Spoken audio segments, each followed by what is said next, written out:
సాక్ష్యం నిలబడిన జీవితాన్ని కొనసాగిస్తూ ఉన్నాడు గనుకనే మరలా ప్రభు ఏమని పిలుస్తున్నాడు? ప్రభు ఏమని పిలుస్తున్నాడు? ఎరుబయలు అని పిలుస్తున్నాడు. దేవునికి స్తోత్రం కలుగును గాక. నీవు నేను జీవించే జీవితము, ప్రార్థనా జీవితము, వాక్య ధ్యాన జీవితము, సంఘ జీవితము, కుటుంబ జీవితము, అన్ని విషయాల్లో నీవు కనుమరుగైపోవాలి. ఏది మిగలాలి నీకు? చెప్పాలి. ఏది మిగలాలి? చెప్పాలండి. ఏం మిగలాలి? సాక్ష్యము జీవితం మిగలాలి.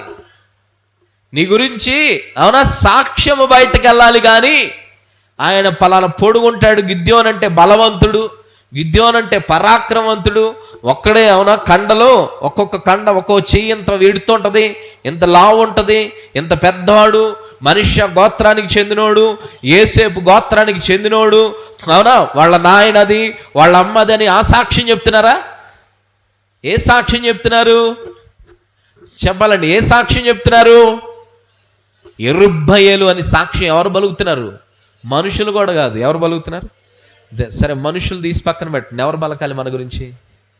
ఎవరు పలకాలి? దేవుడు పలకాలి. దేవునికి స్తోత్రం కలుగును గాక. దేవుడే మన గురించి ఏం పలకాలి? సాక్ష్యము పలికే రీతిలో మనం ఉండాలి. నీ పక్షంగా, దేవుని పక్షంగా, దేవుని యొక్క సన్నిధిలో నీ యొక్క సమస్య మీద నీ దేవుడు నీ పక్షమై ఉండి నీకు సహాయం చేసి సంపూర్ణమైనటువంటి విజయం ఇవ్వాలంటే నువ్వేం చేయాలి తెలుసా? నువ్వు దేవుని పక్షాన ఉండి సాక్ష్యాన్ని సంపాదించుకున్న జీవితం ఉండాలి. ఉందా? మరి పరిశీలన చేసుకోవాలి. ఆ సాక్ష్యపు జీవితాన్ని దేవునికి స్తోత్రం కలుగును గాక. నీకు మంచి ఫ్రెండ్ ఉన్నాడు, ఆ ఫ్రెండ్ సమస్యలో ఉన్నాడు. ఒకడికి 50,000 ఇవ్వాలి, అవునా? వచ్చే వారం ఎవరన్నా అప్పు ఇచ్చినోడు వచ్చి కొట్టబోతున్నాడు అనుకోండి, మీ ఫ్రెండ్ బాగా ప్రాణ స్నేహితుడు అనుకుందాం, కనబడ్డాడు అనుకోండి, ఏమంటాం? రే కొట్టొద్దు, అవునా? వచ్చే వారం వచ్చే 10 రోజుల్లో ఇస్తాడు, లేకపోతే ఒక నెలకి ఇస్తాడు, నేను పూచీకత్తు అడిగిపోతే నన్ను వచ్చి అడుగు అంటావా లేదా? అంటావా లేదండి? ఎందుకు? మన ప్రాణ స్నేహితుడు కాబట్టి, అవునా? మరి దేవుడు నీ కొరకు ప్రాణం ఇచ్చాడా లేదా? యేసయ్య నీ కొరకు ప్రాణం పెట్టాడా లేదా? ప్రభు నీ కొరకు ప్రాణం ఇచ్చాడా లేదా? ప్రభు ఆఖరి రక్తం బొట్టు వరకు రక్తాన్ని కార్చాడా లేదా? అవునా? నువ్వు ప్రేమించినా ప్రేమించకపోయినా ప్రేమిస్తున్నాడా లేదా? అవునా? కలువరి శిలువలో దేవుని యొక్క బిడ్డల చెమట రక్తంగా మార్చబడింది, ఉన్న రక్తం అంతా పోయింది, కొరడాలతో చేల్చబడ్డాడా లేదా? అలాగే దేవుని యొక్క బిడ్డలారా, దేవుని కుమారులు అనబడే మనము దేవుని యొక్క సన్నిధిలో అపవాది కుయుక్తికి లోబడిన వాడమై మానవాళి అంతా పాప శిక్ష పొందుకొని మరణానికి దగ్గర అయి ఉండగా తన ప్రాణం అనే క్రయదానము చెల్లించి మనందరిని రక్షించాడా లేదా? మరి ఇంత చేస్తే నువ్వు ఏ రోజన్నా ప్రభువా నేను నీ పక్షాన్ని నిలబడతానన్నావా? ప్రభువా నీవు ఇచ్చిన సాక్ష్యపు జీవితంలో నిలబడతానన్నావా? లేదు ప్రభువా ఇవన్నీ చేయలేకపోయినా మంచి సాక్ష్యాన్ని సంపాదించుకొని నీ చేత సాక్ష్యంలో పిలువబడే జీవితం నాలో పెంచుకుంటానయ్యా అనేటువంటి జీవితము, సమర్పణ, అర్పణ జీవితాలు మన దగ్గర ఉన్నాయా? మనం ఒకసారి ఏం చేసుకోవాలి? పరిశీలన చేసుకోవాలి. కాబట్టి గిద్యోను ఏమని పిలుస్తున్నాడు ప్రభు? చెప్పాలండి. గిద్యోను ఏమని పిలుస్తున్నాడు? ఎరుబ్బయలు అని పిలుస్తున్నాడు. ఇదే జీవితం, ఇదే జీవితం, సాక్ష్యము జీవితం. సాక్ష్యమే మిగిలిద్దండి. దేవునికి స్తోత్రం కలుగును గాక. ఈ లోకంలో ఏ మనిషి అయినా దాని ఏమంటారు? పుట్టిన ప్రతివాడు, గట్టిగా చెప్పండి, పుట్టిన ప్రతివాడు గిట్టక తప్పదు, అవునా? పుట్టిన ప్రతి మనిషి ఏదో ఒక రోజు ఎలా ఒకలాగా చనిపోతాడు, అవునా? అమ్మో భలే ఉండేవాడండి, చాలా చక్కగా ఉండేవాడంటే లేడు ఇప్పుడు, అవునా? భలే ఆవిడండి, చాలా భలే మాట్లాడిద్దండి, చాలా చేసిందంటే వేరి, అవునా? ఫలానా వ్యక్తి అండి, అవునా? కాబట్టి లేరు. ఎప్పుడో ఒకప్పుడు మనిషి ఏమైపోతాడు? చనిపోతాడు. అయితే ఈ పుట్టుక నుంచి ఈ చావు మధ్యలో జీవించే జీవితం అనే ఒక రోజు ఉంది కదా, దాంట్లో నువ్వు పొందుకునే సాక్ష్యమే మిగిలింది. దేవునికి స్తోత్రం కలుగునుగా. ఎన్ని కట్టాడు, ఏం చేశాడు అనేది ఎవరో మాట్లాడలేరు. కానీ అంటే వాళ్ళ తరపున బ్రతుకున్నవాడు మా నాయన అది సంపాదించాడు, ఇది సంపాదించాడు అని అవి చూపించుకుంటారే తప్ప, అవునా? దేవుని యొక్క బిడ్డలారా, అది కూడా మన ముందు మాట్లాడలేకపోయినా తర్వాత ఏమంటారండి? ఎలా సంపాదించాడంటావు అంటారు, అవునా కదా? సహజంగా లోకంలో జరిగే చెబుతున్నాడు, నేను ఎవరిని అంటలే ఇక్కడ. దేవునికి స్తోత్రం. ఎలా చేశాడంటావు? ఎలా సంపాదించాడంట అంటారనరా సహజంగా. కానీ మనకు మిగిలేది ఏంటో తెలుసా? వీటన్నిటిని ఎవరు చూడరు, కానీ మంచి సాక్ష్యం కలిగి ఉంటే నీవు పరలోకంలో దేవుని యొక్క రాజ్యం వచ్చేంత వరకు నిలబడుతుందని. దేవునికి స్తోత్రం కలుగును గాక. కయ్యూను బలి అర్పించాడు, అవునా? అన్న చంపేశాడు. తర్వాత కయ్యూను లేడు కదా చెప్పుకోవడానికి. సాక్ష్యం మిగిలిందా?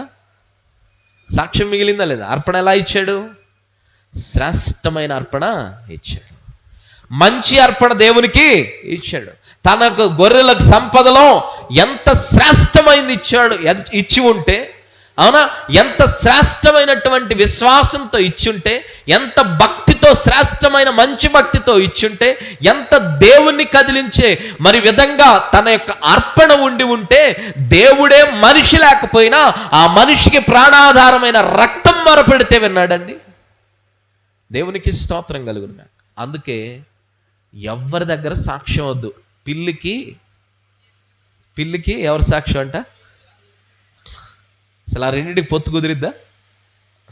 ఇది కనబడితే అది ఉండదు, అది కనబడితే ఇది ఉండదు. ఈ రెండింటికి ఎవరు సాక్ష్యం అంట? ఇదేమో పాలు తాగిద్ది, అదేమో అవునా ఒడ్లు బస్తాన్ని కొరికేసిద్ది. అవునా, ఈ రెండు ఒకటికొకటి సాక్ష్యం చెప్పాలంటే ఏం చెబుతాయి?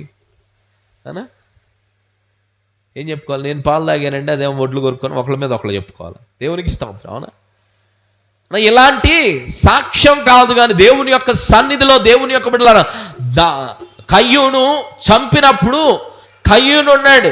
కయ్యూను దేవుని యొక్క బిడ్డలారా భూమి మీద ఉన్నాడు. కయ్యూని అర్పించి దేవునికి అయిష్టమైనటువంటి బలి దేవుడు అయినప్పటికీ కూడా భూమి మీద బతికే ఉన్నాడు. కానీ మంచి అర్పణ ఇచ్చిన వాడు భూమి మీద లేడు. కానీ ఆ వ్యక్తి జీవించిన సాక్ష్యం మాత్రం ఈ రోజుకు మనం కొనియాడుతున్నాం. ఆమేన్. చప్పట్లు కొట్టి ప్రభువు నామాన్ని. అందుకని ఏది ప్రాముఖ్యం? మనకి ఏది ప్రాముఖ్యం? దేవుని పనిలో దేవుడు తన పక్షంగా నిన్ను వాడుకోవాలి అంటే, యెరుబ్బయలు సాక్ష్యం ఇచ్చి గిద్యోను వాడుకున్నట్లు నిన్ను కూడా నీవు అడిగిన ప్రతి దాంట్లో దేవుడు చేయబోయే కార్యంలో ఒక ప్రధానమైన పనిముట్టుగా నిన్ను నిలబెట్టుకోవాలి అంటే నీ జీవితంలో శ్రేష్టమైనటువంటి సాక్ష్య జీవితం ఉండాలి. దేవునికి స్తోత్రం కలుగును గాక. దేవుని కొరకు సాక్ష్య జీవితం ఉండాలి. అది కూడా ఏంటో తెలుసా? సాక్ష్యం అనగా కనిన వినిన సంగతులను. ఎవరి సంగతులు? ఇప్పుడు దేవుని మాట విని దేవుని తరపున పనిచేశాడు కాబట్టి సాక్ష్యం వచ్చింది. ఆమేన్. దేవునికి స్తోత్రం కలుగును గాక. సొంత సాక్ష్యం అదేమని అనా? సొంత సాక్ష్యాలు ఇప్పుడు 21st సెంచరీలో, ఇప్పుడు 2024లో క్రైస్తవుల విశ్వాసులను చూస్తే దేవుని యొక్క బిడ్డలారా, దేవుడు చేసిన కార్యాన్ని చెప్పే కంటే కూడా మనం చేసిన లిస్ట్ ఎక్కువ ఉంది. అవునా, మనం చేసే పనులు ఎక్కువ, చెప్పుకోవడం ఎక్కువైపోయింది కాదా? అందుకే దేవుని యొక్క బిడ్డలారా, దేవునికి కూడా ఎవరినన్నా యెరుబ్బయలు గిద్యోను పిలిచినట్టు యెరుబ్బయలు అనే పిలుద్దాం అనే భయం కూడా ఎవరిలో ఉంది? ఎవరిలో ఉంది? దేవునిలో ఉంది. ఎందుకని సాక్ష్యం అనగా దేవుడు చేసిన కార్యాలను వివరించడం, దేవుని గురించి వివరించడం. అవునా, కానీ లిస్ట్ ఏమవుతుంది? ఇంట్రడక్షన్ ఏమో ఇదంతా దేవుడే చేశాడు, ఇదంతా దేవుని వల్లే జరిగింది. అవునా, ముగింపులో ఈ దేవుడు లేకపోతే జరిగేదే కాదు. మధ్యలో మ్యాటర్ అంతా ఎవరు? మధ్యలో మ్యాటర్ అంతా మందే. దేవునికి స్తోత్రం కలుగును గాక. కాబట్టి ఇవి సాక్ష్యాలు అవుతాయా? కావు. కాబట్టి దేవుడు అంటున్నాడు, దేవుని యొక్క బిడ్డలారా, కయ్యూను హేబేలు అర్పణ అర్పించాడు, శ్రేష్టమైంది ఇచ్చాడు. కానీ మనిషి లేకపోయినప్పటికీ అర్పించబడిన జీవితము, అర్పించబడిన హృదయము సాక్ష్యంగా దేవుడే మాట్లాడాడు. దేవునికి స్తోత్రం కలుగును. ఎవరు మాట్లాడారు? దేవుడే మాట్లాడాడు. యాకోబు పారిపోతున్నాడు, లాబాను కోపం వచ్చింది. అవునా, ఎవరొచ్చి మాట్లాడారు? చెప్పాలండి, దేవుడే వచ్చి మాట్లాడాడు. అవునా, అబ్రహాము తెలియక చిన్న కరువు వచ్చిందని ఐగుప్తుకు వెళ్ళాడు. అవునా, అక్కడ చిన్న సమస్య భార్య విషయంలో వచ్చింది. వస్తే దేవుడు ఏం చేశాడు? నా దాసుని భార్య జోలికి నువ్వు వెళితే నీకు అవునా సాయంత్రానికి కేల్కతం దుకాణం బంద్ అన్నాడు. ఎవరిని? అవునా, రాజును. అవునా, అయ్యా నువ్వెందుకయ్యా నా మీదకి దేవుడి శాపం తెచ్చేవాడు దండం పెట్టి ఏం చేశాడు? శారమ్మ గారిని పంపించేశాడు. దేవునికి స్తోత్రం కలుగును గాక. అలాగే దేవుని యొక్క సన్నిధిలో దేవుని యొక్క బిడ్డలారా మౌనంగా బలి అర్పిస్తూ ఉంటే తండ్రి పోతే పోనీలే నా తండ్రే కదా అని కన్నీళ్లతో నిండుకున్న ఇస్సాకు కొరకు దేవుడు ఏర్పాటు చేశాడు? ఏర్పాటు చేశాడు గొర్రె పిల్లని ఏర్పాటు చేశాడు. యెహోవా ఈరే అన్నాడు. దేవునికి స్తోత్రం కలుగును గాక. కాబట్టి నీవు సాక్ష్యం సంపాదిస్తే దేవుని పనిలో దేవుని కొరకు నిన్నేం చేస్తాడంటే పనిముట్టుగా దేవుడు వాడుకుంటాడు. అది నీ పనే కావచ్చు, ఎవరిపైన అయినా కావచ్చు. దేవునికి స్తోత్రం. మన పనిలో మనం నమ్మకంగా ఉంటే పక్కన వాళ్ళ పనిలో కూడా మనల్ని నిలబెడతాడు. దేవునికి స్తోత్రం. దానికి మనం వ్యాంపర్లాడాల్సిన అవసరం లేదు. అవసరం వచ్చినప్పుడు, అవునా, సమయం వచ్చినప్పుడు, దేవుడు పిలిచినప్పుడు, దేవుడే సమయం ఇచ్చినప్పుడు దేవునికి స్తోత్రం కలుగును గాక. దేవునికి స్తోత్రం కలుగును గాక. మన బల్లారాధన ఇస్తూ నాకు ఇంటికి ప్రార్థన చేయడానికి వెళ్తే బల్లారాధన ఇచ్చిన తర్వాత ఆశీర్వాదం ఇచ్చి పంపిస్తూ ఉంటే లైన్లో అందరినీ రమ్మంటుంటే నేను మనసులో అనుకున్నాను ఇది ఒక కొత్త ఫ్యాషన్ అంటారేమో అనుకున్నాను. కానీ దేవుని యొక్క ఆశీర్వాదం నేను ఇవ్వాలి అందరికీ అనే ఉద్దేశంతో ప్రారంభించబడిన తర్వాత ఆమె బల్లారాధన తీసుకుందంతా అయిపోయింది. నా భారం ఏదో తలంతా భారంగా ఉంది అని చెప్పి అనుకుంటూ సరే అని లైన్లో వచ్చిన తర్వాత దేవుడు మిమ్మల్ని దీవించునుగా కానీ చేయి పెట్టగానే దేవుడు భారం అంతా తొలగించేసి. దేవునికి స్తోత్రం కలుగునుగా. సాక్ష్యం చెబుతుండే దేవా దీనిలో కూడా సాక్ష్యంగా నీవు నిలబెట్టావాను. దేవునికి స్తోత్రం కలుగునుగాక. కాబట్టి దేవుని యొక్క సన్నిధిలో దేవుని యొక్క బిడ్డలారా దేవుడు కార్యాలు ఎలా ఉంటాయంటే మనం విశ్వాసంతో చేస్తే, అవునా, దాన్ని దేవుడు సాక్ష్యంగా మారుస్తాడు. కాబట్టి ఈ సమయమందు దేవుని యొక్క బిడ్డలారా గిద్యోను అంటున్నాడు, అప్పుడు యెరుబ్బయలు అనగా గిద్యోనుతో అతనితోనున్న జనులందరితోనూ వేకువనే లేచి, అవునా, హరోదు బావి యొద్ద దిగగా. హరోదు అనగా అర్థం ఏంటో తెలుసా? దేవుని యొక్క బిడ్డలారా హరోదు అనగా అర్థము భయము. ఏంటి అర్థము? హరోదు అనగా అర్థం ఏంటి? భయం. సో యెరుబ్బయలును పిలిచాడు. అతనితో కూడా జనులందరూ కలిసి ఎక్కడున్నారంట? ఏమండి ఎక్కడున్నారు చెప్పాలి? ఎక్కడున్నారు చెప్పాలి. అవునా, భయంలో ఉన్నారు. వాళ్ళ స్థితి ఎలా ఉంది? ఎలాంటి స్థితి వాళ్ళది? అమాలేకీయులు అవునా పీల్చి పిప్పి చేశారు. ఎవరిని చెప్పాలండి? ఇశ్రాయేలీని. అవునా, హీన దశలో ఏం చేశారు? ప్రార్థన చేశారు. ఇప్పుడు యుద్ధం కూడా ఎక్కడ ప్రారంభించాడు దేవుడు? నీ ఉన్న చోటనే ఇశ్రాయేలీలతో ఒక మాట అంటాడు ఎర్ర సముద్రం దగ్గర. ఏమని? ఊరక నిలిచి దేవుడు చూపించే రక్షణ. దేవునికి స్తోత్రం కలుగును గాక. ఊరక నిలిచి ఆయన చూపించే రక్షణ కార్యం చూడండి. దేవునికి స్తోత్రం కలుగును గాక. అవునా, అక్కడి నుంచి భయంతో పారిపోమన్నాడా? దూకేయమన్నాడా? సముద్రంలో దాక్కోండి అన్నాడా? అందరూ కలిసి ఏం చేస్తారంటే ఆక్సిజన్ ట్యూబులు బయటకు పెట్టుకొని లోపలికి వెళ్ళి దాక్కోమన్నాడా? దేవునికి స్తోత్రం కలుగును గాక. అవునా, ఊరక నిలిచి ఏం చేస్తారు? ఊరక నిలిచి ప్రభువు చూపించే రక్షణ చూడండి. కాబట్టి దేవుడు సాక్ష్యం కలిగి నీ ఉన్న భయస్థితిలోనే దేవుడు నీకు అద్భుతమైనటువంటి ధైర్యంతో విజయం ఇస్తాడు. దేవునికి స్తోత్రం కలుగును గాక. ఎవరికది? సాక్ష్యం జీవితాలకు ఇస్తాడు. కానీ లేనిపోయినటువంటి ధైర్యంతో, లేనిపోని లోక ధైర్యంతో నువ్వు ఉన్నావు అనుకోండి, మాట్లాడతాననేటువంటి ధైర్యంతో, లేకపోతే మనుషులు ఉన్నారనే ధైర్యంతో, లేకపోతే డబ్బు ఉందనే ధైర్యంతో, లేకపోతే ఆరోగ్యం ఉందనే ధైర్యంతో, లేకపోతే సంపద ఉందనే ధైర్యంతో, లేకపోతే ఈ లోకంలో ఉన్నటువంటి వాటన్నిటిని సమకూర్చుకొని వీళ్ళందరూ ఉన్నారు కాబట్టి నేను ధైర్యంగా ఉంటాను అని చెప్పేసే స్థితిలో నువ్వు ఆ ధైర్యంలో ఉంటున్నావా? దేవుని ధైర్యంలో ఉంటున్నావా? దేవునికి స్తోత్రం. దిగడం అయితే ఎక్కడ దిగారు వీళ్ళు? దిగడం అయితే హరోదులో దిగారు. హరోదు అనగా ఏంటి అర్థము? భయము అని అర్థము. దేవునికి స్తోత్రం కలుగును గాక. దేవునికి స్తోత్రం కలుగును గాక. ఈ సమయమందు దేవుని యొక్క బిడ్డలారా దేవుని సన్నిధిలో నమ్రత, దేవుని సన్నిధిలో భయము, దేవుని సన్నిధిలో దేవునికి భయపడి దేవుని వణుకుతూ జీవించే జీవితాలు నీకు ఎప్పుడైతే ఉంటాయో అప్పుడు నువ్వేం చేయాలి తెలుసా? అప్పుడు నువ్వు భయము లాంటి పరిస్థితులు నిన్ను ఆవరించి ఉన్నా నువ్వు ధైర్యంగా ఉండగలుగుతావు. లేకపోతే సాక్ష్యపు కలిగిన జీవితం కలిగి ఉన్నాడు గనుకనే, అవునా, వీరందరూ కలిసి ఎక్కడ దిగారంట? అవునా, హరోదు బావి దగ్గర దిగారు. దేవునికి స్తోత్రం కలుగును గాక. హరోదు బావి దగ్గర దిగి దేవుని యొక్క బిడ్డలారా ఏం చేస్తున్నారు చూడండి. దిగగా లోయలోని మోరే కొండకు ఉత్తరముగా మిద్యానీల దండుపాళెము వారికి కనబడెను. మోరే అనగా అర్థము బోధకుడు. దేవునికి స్తోత్రం కలుగును గాక. మోరే అనగా అర్థం ఏంటి? బోధకుడు అని అర్థం. దేవునికి స్తోత్రం కలుగును గాక. కాబట్టి వీళ్ళేమో భయంలో దిగారు. దేంతో? దేవుని యొక్క ధైర్యంతో భయంలో దిగారు. భయములో ఆ శత్రువు ఎక్కడున్నాడు? చెప్పాలండి, శత్రువు ఎక్కడున్నాడు? మోరేలో ఉన్నాడు. మిద్యానీలు ఎక్కడున్నారు? మోరేలో ఉన్నారు. అంటే మోరే అనగా అర్థం ఏంటి? బోధకుడు అని అర్థం. అంటే నీవు భయములో దేవుని ధైర్యంతో నిలబడగలిగితే నీకు రాబోయే శత్రువు గురించి బోధించేవాడు యెహోవాయే. దేవునికి స్తోత్రం కలుగును గాక. కాబట్టి దేవుని యొక్క సన్నిధిలో దేవుని యొక్క బిడ్డలారా మనం ఎప్పుడు కూడా జ్ఞాపకం చేసుకోవాలి, ఈ లోక భయాల్లో దేవుని ధైర్యంతో నుంచోగలిగితే, అవునా, నీ శత్రువు గురించి ముందుగానే నీకు చెప్పేవాడు నీ దేవుడే, బోధించేవాడు నీ దేవుడే.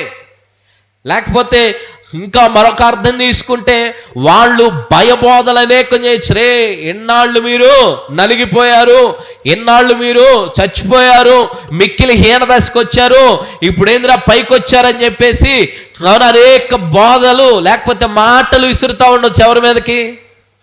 అవునా, వాళ్ళకున్న ధైర్యం కూడా ఏంటి? మన కింద వీళ్ళు ఎవరుగా ఉన్నారు? బానిసలుగా ఉన్న వీళ్ళు, మన కింద బానిసలుగా ఉన్న వీళ్ళు ఈరోజు ఏందో దిగారు. ఎక్కడ?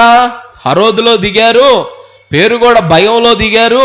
ఈ భయపడేవాడిని పేక పిసికి చంపేయడం ఎంత అనుకున్నారు. కానీ భయం వెనకాల ధైర్యపరిచిన దేవుడు ఉన్నాడు.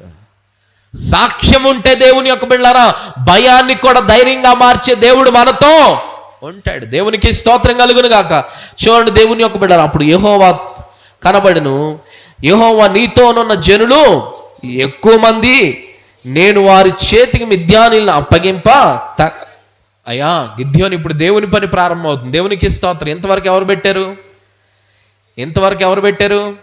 పరీక్షలన్నీ గిద్యోను పెట్టాడు. ఇప్పుడు ఎవరు పెడుతున్నారు?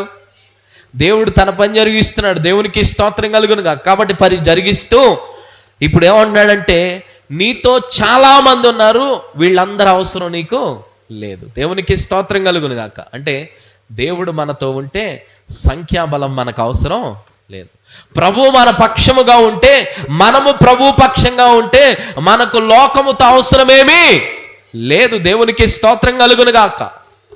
కాబట్టి దేవుని యొక్క సన్నిధిలో నీతో ఉన్న వాళ్ళు చాలా ఎక్కువ మంది ఉన్నారు, వీళ్ళందరూ అవసరం లేదు. ఎందుకు అవసరం లేదంటే రీజన్ చెప్తున్నాడు ప్రభు. చూడండి, ఇశ్రాయేలు నా బాహుబలము నాకు రక్షణ కలుగు చేసుకొనని ననుకొని నా మీద అతిశయించుదురు. ఎవరి మీద అతిశయిస్తున్నారంట? ఎందుకు? ఇప్పుడు వచ్చిన వాళ్ళందరితో కలిపి నేను యుద్ధాన్ని మీకు ఇచ్చాను అనుకో. ఇశ్రాయేలీలు ఏమంటారు తెలుసా? మేము 32,000 మంది ఉన్నాము, కాబట్టి మాకేమొచ్చింది? మాకు జయం వచ్చింది. ఇది మా రక్షణ బాహుతో మేము, ఎందుకంటే వీళ్ళ గురించి బాగా తెలుసు ఎవరికి? దేవునికి స్తోత్రం. లోకంలో ఉన్న వాళ్ళ గురించి దేవుడు పట్టించుకుంటాడో లేదు, కానీ లోపల ఉన్న విశ్వాసుల గురించి మాత్రం A to Z తెలుసండి. దేవునికి స్తోత్రం. హల్లెలూయా, హల్లెలూయా. ఇశ్రాయేలీల గురించి బాగా తెలుసు. ఎప్పటి నుంచి చెప్పండి?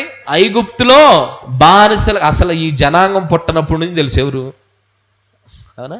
అబ్రహాం అనేవాడిని ఎన్నుకున్న దగ్గర నుంచి తెలుసు. అవునా?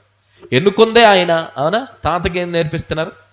దగ్గులు నేర్పిస్తున్నట్టు ఉంటుంది. ఎవరి పని? ఇశ్రాయేలీల పని. అందుకే ఇప్పటికి దగ్గుతున్నారు. అవునా? ఏ బాంబు వచ్చి పడిద్దో తెలియదు, ఎవడు రైఫిల్ వేస్తాడో తెలియదు, ఇంకా అవునా ఏ మూల నుంచి వాళ్ళని ప్రయత్నం చేస్తున్నాడు ఎవడికి తెలియదు. ఎందుకంటే జీవితకాలం అంతా తరతరాలుగా ఎవరితో ఆడుకున్నారు? దేవునితో ఆడుకున్నారు. అందుకే ఇప్పటికేం జరుగుతుంది? మనిషి చుట్టుపక్కల వాళ్ళందరూ ఎవరితో ఆడుకుంటున్నారు? ఇశ్రాయేలీలతో ఆడుకుంటున్నారు. దేవునికి స్తోత్రం. చాలా ఏంటంటే ఆ ఇశ్రాయేల్ వాళ్ళతో దేవుని నిబంధన ఉంది కాబట్టి ఏదో అట్లా కాపాడుకుంటూ వస్తున్నాడు. కానీ దేవుని యొక్క బిడ్డలారా, అసలు ఇంకా మనం జ్ఞాపకం చేసుకున్నట్లయితే దేవుని యొక్క బిడ్డలారా, అసలు కొన్ని కోట్ల మందిగా ప్రబలినటువంటి వారు ఇసుక రేణువులంతా లక్ష, లేకపోతే సముద్ర ఇసుక రేణువులంతా ఆకాశ నక్షత్రాలంతగా ఆశీర్వదించబడిన ఈ జనాంగము ఇప్పుడుంది ఎంతమంది? ఇప్పుడుంది 1 కోటి మంది. 10 లక్షలు తక్కువ 1 కోటి మంది, 90 లక్షల మంది ఉన్నారు. దేవునికి స్తోత్రం. ఎందుకో తెలుసా? వీళ్ళు కార్యం దేవుడు చేసినంతసేపేమో ప్రభువా యెహోవా ఈరే యెహోవా రాఫా అంటారు. అయిపోగానే ఇదంతా ఎవరిది? మాది. ఇదంతా ఎవరిచ్చారు? మేం చేసాం. అవునా? ఇప్పుడు ఇశ్రాయేలీయులకు ఉన్న గొప్ప ఆ ధైర్యం కూడా ఏంటంటే, మేము దేవుని బిడ్డలోనే ఒకవైపు చెప్పుకుంటూ మా దగ్గర అన్ని టెక్నాలజీస్ ఉన్నాయి అనుకుంటున్నారు. దేవునికి స్తోత్రం. అయి కాదు, ప్రభు బాహువ్యావరణ ఏం చేస్తుంది. కాబట్టి వీళ్ళ మనస్తత్వం అర్థం చేసుకొని దేవుడు ఏమంటున్నాడు? వీరందరినీ, నీతో జనులు ఎక్కువ మంది ఉన్నారు గిద్యోను, యెరుబ్బయలు, నేను వీరిని ఇప్పుడు మీ చేతికి అప్పగించడం తగదు అంటున్నాడు. ఎందుకు అంటే ఈ బుద్ధి నాకు తెలుసు. అవునా? అమ్మ పుట్టిల్లు మేనమామకు తెలుసు అన్నట్టు, అవునా, ఈడు బుద్ధి నాకు, ఇశ్రాయేలీయుల బుద్ధి బాగా తెలుసు. ఎవరికి? మన్నాను కురిపించాడు. ఎన్ని సంవత్సరాలు? 40 సంవత్సరాలు. అవునా? తినిపి మన్నాను కురిపించాడు. అలాగే దేవుని యొక్క బిడ్డల చేదు నీళ్లను, అవునా, చక్కగా మార్చాడు, నీట్గా తీపిగా మార్చాడు. అలాగే పూరేళ్లను కురిపిస్తే మరలా ఇంకో చోటుకి వెళ్ళేసరికి నీళ్లు లేవు, మమ్మల్ని చంపడానికి తెచ్చామని ఏడ్చాడు. అవునా? అసలు అంతెందుకు, సరే అంతా తీసుకొచ్చి అటు ఐగుప్తోళ్ళని, మొన్న కూడా నేను ఈ ఇశ్రాయేల్ గురించి వీడియో చూస్తూ ఉంటే ఒక వీడియో నాకు తారసపడింది. రీసెంట్గా కూడా ఈ సముద్రంలో ఎక్స్కావేషన్స్ జరిగితే అవన్నీ ఆర్కియాలజికల్ వీళ్ళంతా శాస్త్రవేత్తలంతా తవ్వితే ఆ ఎర్ర సముద్రం గుర్రాల అస్థిపంజరాలు, మనుషుల అస్థిపంజరాలు, రథాల చక్రాలు, రథాలకు వాడినటువంటి, గుర్రాలకు వాడినటువంటి మెట్టలు, ఇనుములు ఇవన్నీ కూడా బయటపడ్డాయి అంట. దేవునికి స్తోత్రం కలుగును గాక. బయటపడితే అంత కార్యం దేవుడు చేస్తే అటు నుంచి ఎర్ర సముద్రం దాటి అక్కడికి వచ్చారు, సీనాయి పర్వతం దగ్గరికి వచ్చాడు. సీనాయి పర్వతం దగ్గరికి వచ్చేసరికి దేవుడు ఏం చేశాడు? ఒక ధర్మశాస్త్రాన్ని, ఒక నియమ నిబంధనల్ని ప్రజలకు ఇద్దాము, ఎంతమంది ఉన్నారు కాబట్టి కట్టడ లేకపోతే, కట్టడ లేని జనులు ఏమైపోతారు? నశించిపోతారనే ఉద్దేశంతో మోషేని ఎక్కడికి పిలిచాడు? ఈలోపు వచ్చేసరికి ఏం చేశారు? అందుకని బాగా తెలుసు ఎవరికి? దేవునికి బాగా తెలుసు. ఇప్పుడు ఈ 32,000 మంది కూడుకున్నారు. ఈ 32,000 మందితో వీరిని నేను పంపిస్తే, జయాన్ని ఇస్తే వీళ్ళకి ఏమని చెప్పుకుంటారు వెళ్ళి? ఇంకోటి, ఆ విషయాన్ని జస్టిఫై చేయడానికి కూడా మరొక మాట కూడా ఉంది, మరొక విషయం కూడా జరిగింది. అదే 6వ అధ్యాయంలో మనం చూస్తే, ఎవరి తీయొద్దులేని చెప్తాను సమయం. మరి ఈ సమయం ముందు ఆ యొక్క విషయం కూడా ఏంటంటే, మనకి వీళ్ళందరూ హీనదశ వచ్చిందిగా. ఎవరికి? ఇశ్రాయేల్ హీనదశ వచ్చి, అయా మిద్యానీయుల నుంచి, అవునా, అమ్మోనీయుల నుంచి మమ్మల్ని ఏం చేస్తావు? కాపాడు నాయనా అని చెప్పేసి అడుగుతున్నాడు. దేవునికి స్తోత్రం కలుగునుగా. కావున అడుగుతూ ఏం చేస్తున్నాడు? ఇక్కడ అడిగారు, దేవుడు ప్రత్యక్షం అయ్యాడు. ప్రత్యక్షమై ఇదంతా కార్యం జరుగుతూ ఉంది. ఈ లోపల దేవుడు ఏం చెప్పాడు గిద్యోనికి? బయలు యొక్క పీఠాన్ని పడగొట్టానగానే మళ్ళీ పొద్దున్న తగాదకు ఎవరు వచ్చారు? పొద్దున తగాదకు ఎవరు వచ్చారు? మొరపెట్టిందేమో, రాత్రి ఏమో మొరపెట్టారు. ఏమని? మనం కూడా అంతే, గంట సేపు ప్రార్థన చేస్తాము, ప్రార్థన చేసి అయిపోయిన వెంటనే మళ్ళీ అడుగుచుంటాం టీవీ ముందు. ప్రార్థన చేసిన మరుక్షణమే ఇంకొన్ని గంటలకి, అవునా, ప్రశాంతంగా ఉందమ్మా, ప్రార్థన చేస్తే ఆ దేవుళ్ళ ఆనందమే వేరమ్మా అని పావు గంట, ఒక అరగంట మాత్రం ఆ వేడి అట్లా ఉంటుంది. అవునా? గంటకి మ్యాటర్ మారిపోయింది అనుకోండి, ఏమైంది? యథా రాజా తదా ప్రజ. అవునా? అవునా? ఉపవాసం ఉన్నంతసేపు ఎలా ఉంటుంది? కరెక్ట్గా 6:30 కల్లా ప్రార్థనకు వచ్చేస్తాం. అవునా? ఉపవాసాలు అయిపోగానే మళ్ళీ చర్చి శనివారం కనపడం. అవునా? లెంట్ సీజన్ అయిపోగానే మళ్ళీ అంతమంది కనపడరు. అవునా? వేకుంజామున క్రిస్మస్ ఆరాధనలు అయిపోగానే దేవుని యొక్క బిడ్డలారా మళ్ళీ ఎవరు కనపడరు. దేవునికి స్తోత్రం కలుగుతుంది. నాకు ఆ వేడి ఉన్నంతసేపు ఏమవుతుంది? పొంగినట్టు దేవునికి స్తోత్రం కలుగును. వాపును కూడా ఏం చూసుకుంటున్నాం అంటే, అవునా, బలంగా చూసుకునే రోజుల్లో ఉన్నారు. దేవునికి స్తోత్రం కలుగును కాక. కాబట్టి అక్కడేమో ప్రార్థన చేశారు. ఏమని? అయ్యా మేము మిక్కిలి హీన దశలోకి వచ్చేసాం, నువ్వు తప్ప ఎవరు లేరయ్యా యెహోవా అన్నారు. అవునా? అమ్మ, నా బిడ్డలంతా హృదయపూర్తిగా ప్రార్థన చేసిన ఈయన అమాయకుడు ఎవరు? పాప ఈయనకి ఆయన బిడ్డలు ఆడవంగానే ఏమొచ్చింది? పాతయన్నీ మర్చిపోతాడండి. దేవునికి స్తోత్రం. ఆయన మర్చిపోకపోతే మొత్తం తరతరాలు ఏమయ్యాయి, రాసి పెట్టుకుపోయేది మొత్తం. అప్పుడేమో జలప్రళయం, అవునా? ఇప్పుడు అగ్నికి ఆయన కోపానికి అంటే రెడీ అవుతుందిలేండి, ఏంది, కాకపోతే మర్చిపోతున్నాడు, అవునా? అమాయకంగా అయ్యో నువ్వు తప్ప ఏవి లేవు ప్రభు, మరి ఎలాంటి పరిస్థితి అన్నది, ఏంటయ్యా నా పరిస్థితి అని చెప్పేసి దేవుని యొక్క బిడ్డలారా, ఈ పరిచర్య హడావుల్లో థైరాయిడ్ ఉంది, సో ఇటు పక్క నొప్పి వస్తుంది నాకు, ఏంటి ప్రభు ఇది, దేవుడే తీసేస్తాడు అనుకుంటా ఉన్నాను, ప్రార్థన చేయట్లా.